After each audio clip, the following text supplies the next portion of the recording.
My name is Officer Garrett Dow, 11-year veteran of the Portland Police Bureau.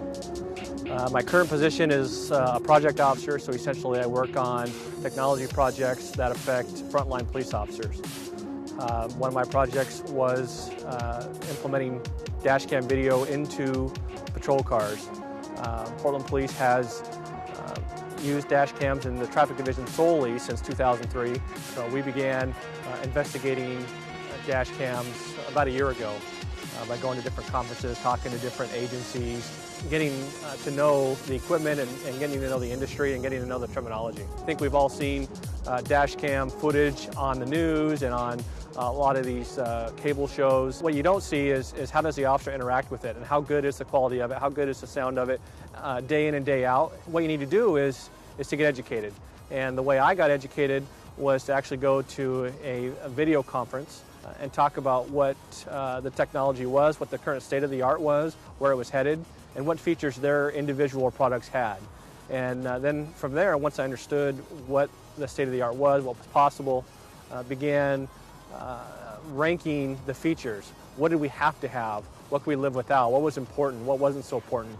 And wading through that, and then coming to a short list of vendors that had the features that we felt were mandatory. And one feature that WatchGuard has that was important to us was the 720p high definition video. 720p is what everybody's used to, at least high definition on their home TVs now, instead of the grainy VHS style tapes.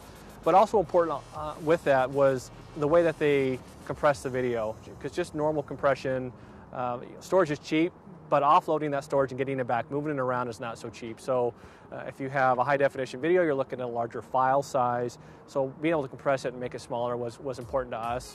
And also their multiple resolution recording. And what that essentially is the front camera system is recording both 720p and the standard definition or D1 resolution.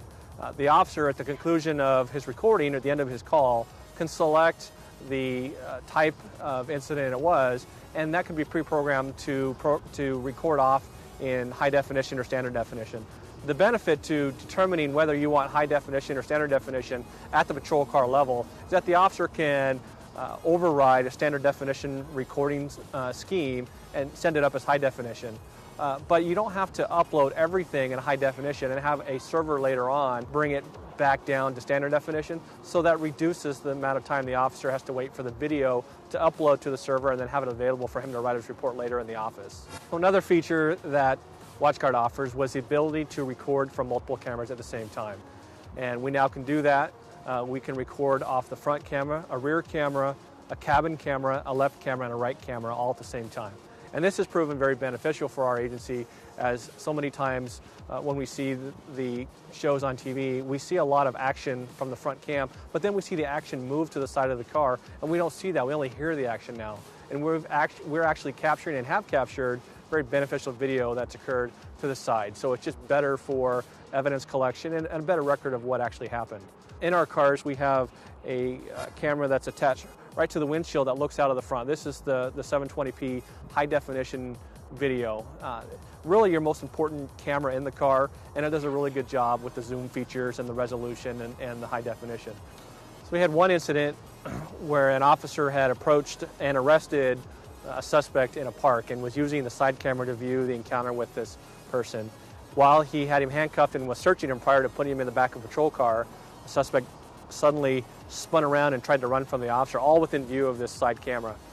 The officer tried to grab on to the suspect, who then kicked him and threw the officer into the side of the patrol car. Pretty violent. This officer and another officer then were able to get up and jump on the suspect, take him to the ground, and then place him in maximum restraint. And that type of use of force, that type of violence that occurred, kind of shocks people in a downtown environment. And so not surprisingly, there was a complaint about the use of force. But investigators are able to watch the video back and actually see video as if they were there and watch what actually happened and make an accurate determination on whether the force was justified in that case.